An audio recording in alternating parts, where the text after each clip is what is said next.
Най-големите затвори в света са мрачни крепости, в които хиляди осъдени излежават присъдите си за всякакъв вид престъпления, от дребни кражби до жестоки убийства и други.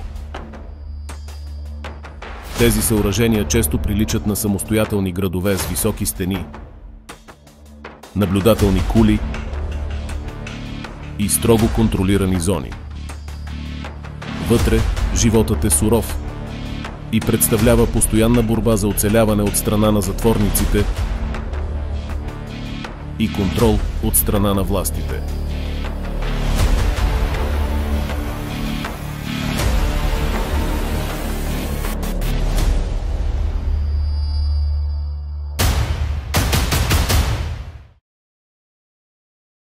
Някои от тях са известни със своята свръхпренаселеност, а други с бруталните методи на управление